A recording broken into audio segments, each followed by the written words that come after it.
Good afternoon, or what is a bright, warm and breezy day.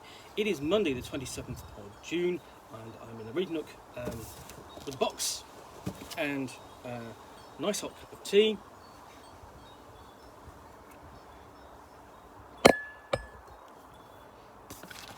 From this box I'm going to pull this, which is the 40th anniversary classic edition of Call of Cthulhu.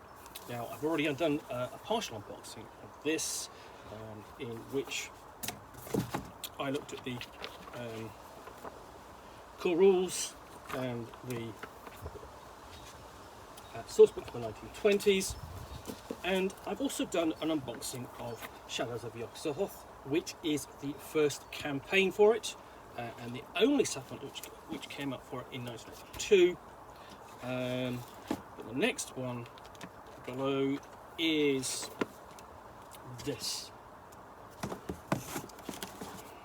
which is Call of Cthulhu Companion, Call of Cthulhu Companion, Ghastly Adventures and Erudite Lore, which was published in 1983. And 1983 was a really good year for Call of Cthulhu. Lots of titles coming out, some of them from Tomes, some of them from Theatre of the Mind Enterprises. Not always of great quality of those titles, but Chaosium brought out a number of supplements in that year, also starting with this one. The Cthulhu Companion is a collection of new Cthulhu mythos, lore, scenarios and rules and additions to the game. From this volume, the investigators gain 2 new skills and a chance to encounter prehistoric monsters, find a missing uncle, stop cattle mutilations and solve a kidnapping. The grim prisons of 4 continents plus new Cthulhu mythos, deities, races and monsters help the keeper propel the investigators to madness. Player characters with will reel from new phobias and insanity types. It's yes, not actually that easy to read, I have to admit. But so inside, we have introduction and quick guide to the rule changes for the second edition of Call of Cthulhu, because by this time the first edition sold out. Second edition of Call of Cthulhu had come out with additional rules and modifications, not particularly major ones, but it was a sign of things to come as they sort of made very small changes to the rules as they went through various editions, up until 7th edition, where you got the very first radical overhaul. But the first article in here is the Cthulhu mythos in Mesoamerican religion. And this is an erudite piece, nicely done as I recall, drawing parallels between the Mesoamerican religion and the mythos, correlating the two.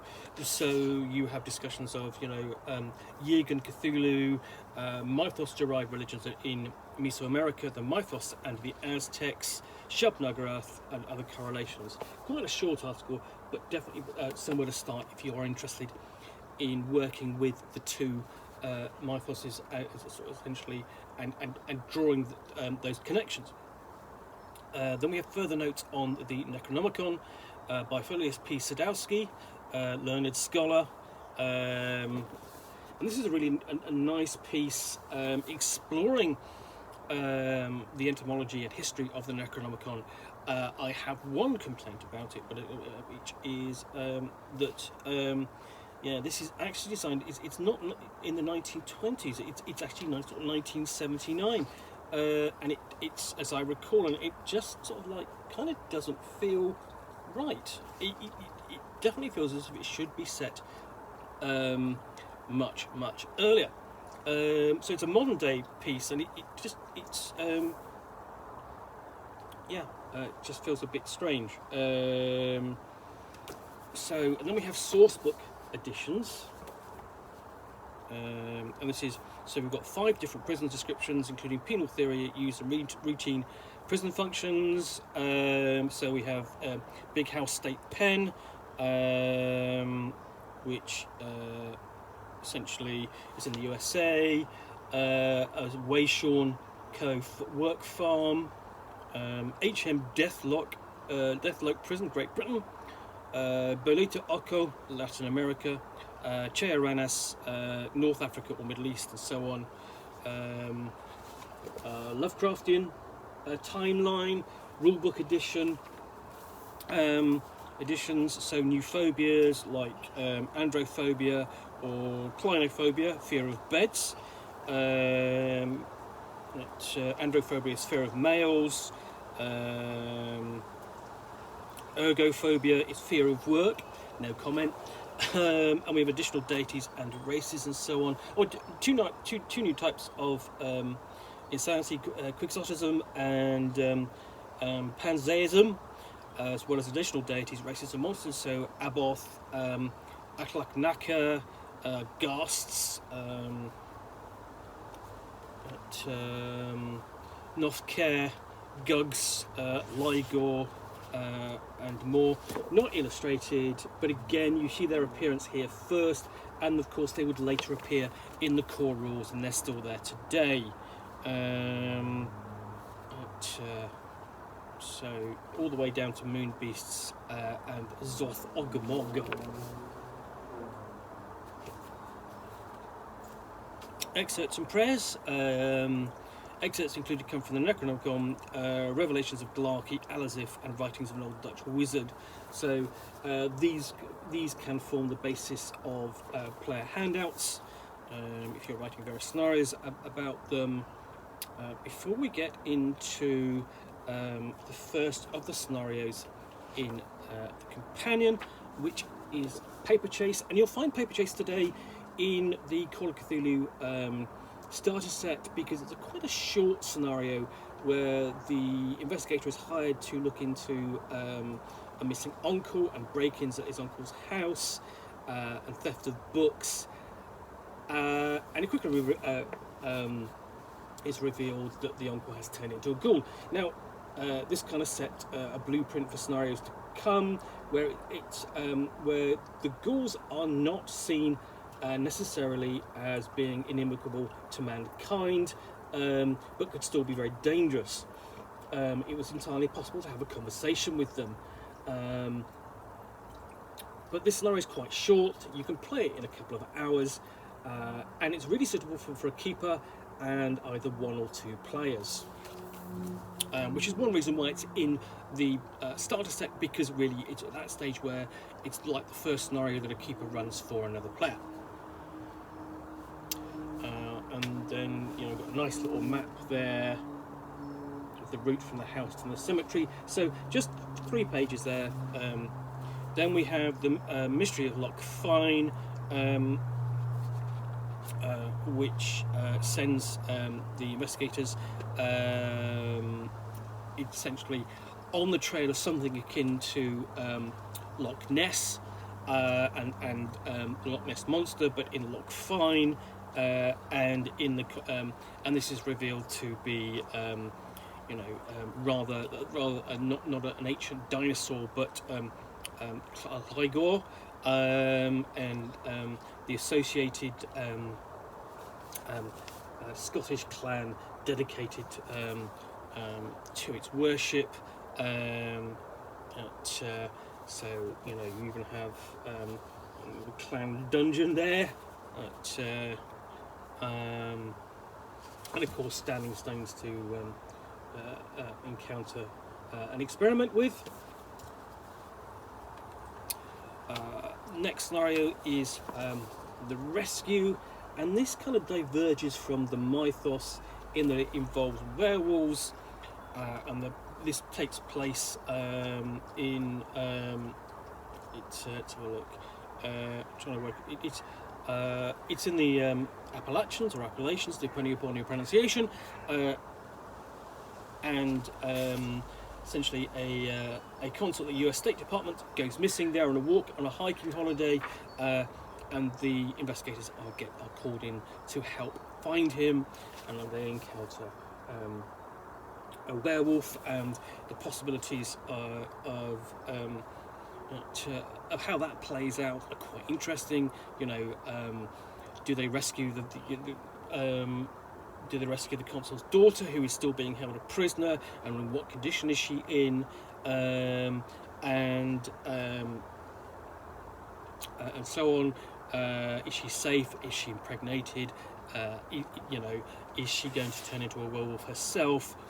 And we've got, again, decent maps here of the family, the werewolf family farm, the ambush site where they attack the investigators, and of course it ends up with some notes about werewolves in the mythos. So again, there's a bit of a change of pace, different kind of monster, more of a classic kind of horror monster, but at the same time given a mythos treatment, and it also involves sort of like a bit of a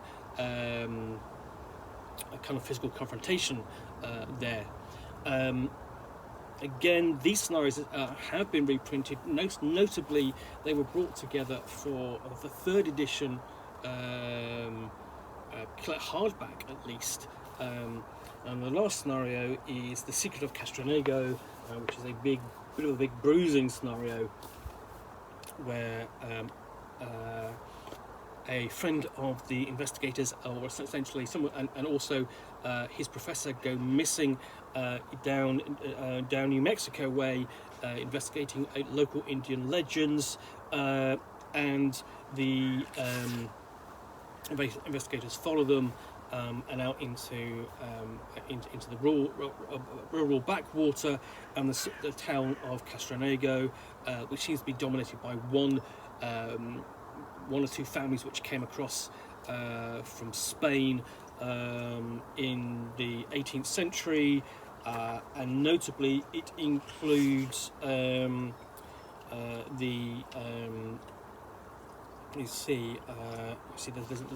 one particular establishment, the Tomb, which essentially is it's a Cthulhu mythos shop. You can go in and buy all these artifacts and knickknacks and statues and so on, that all have and wax cell recordings and the like that all grant a certain degree of Cthulhu mythos if they're studied. So it's a little bit weird. So you have this town, wind blown, dust blown, sort of out in the middle of nowhere, a little bit creepy and weird, and ultimately the investigators are drawn to the head of the village, or head of the town, in his home, Casa de Diaz, and have a strange encounter with him in his home. I don't know whether they've got a good picture of him in here, but it does involve an interesting situation where he's a sorcerer and he's got a rat thing and very difficult to kill. It's quite an interesting scenario, and I quite like it a lot. But it's a tough scenario to solve, and it's a bit of a. Strangely, oddly, that he's not that the main villain of the piece doesn't really react very much until essentially they intrude upon his house. And there's an interesting payoff in the event that the player characters take too many one artifacts from his home. Right. So they also, in addition to the 4 scenarios, you've got a short collection of Lovecraft's own poetry there. From the Fungi from Your Goth and Other Tales, and there is the infamous humorous song about Cthulhu himself, the Lair of Great Cthulhu, performed to what's it called, Chattanooga Choo Choo, jazz track or a band track, and then Sanity Quiz is essentially a list of adjectives which you can bring to your game to describe the various aspects of it: animalistic, protoplasmic, protuberant, scabby, scaly, unknown, ungainly, hazy, heaving, limp, liquefied, etc. And lastly, a suggestion of death scenes as a result of encountering various mythos entities and creatures. So, for example, Dolls, a great wad of mucus engulfed the entire form of half of the car, and a path was visible through miles of forest. But of our friend there was no sign, or old ones. The body was literally torn apart, though there was no cuts or punctures. His limbs were ripped from the body and thrown asunder. Strange annular marks were seen on his limbs and around his torso.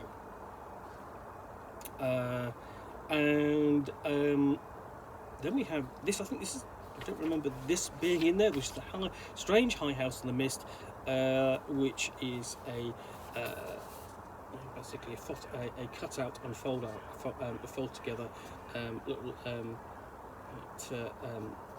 a model for your Call of Cthulhu dioramas, if you so wish. Of course,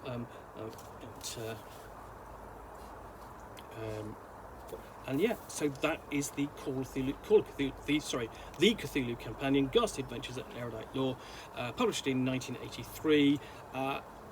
Really, it's such a fantastic little collection of lore and scenarios that easily would have fitted together as part of your campaign. And I think you could easily, if you sort of like track the route down from, say, Boston, where the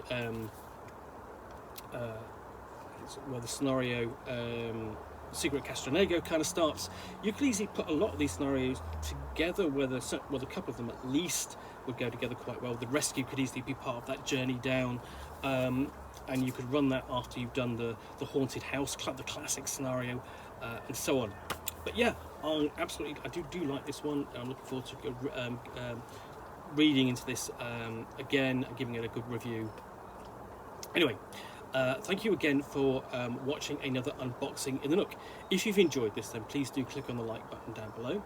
And of course, if you've got any comments or feedback, I appreciate you taking the time to post those. And lastly, if you want to be alerted to yet more unboxings in the Nook, where you'll see me out here with a box and a book or game which I will unbox and chat about to the best extent of my knowledge, all of course accompanied by a nice hot cup of tea.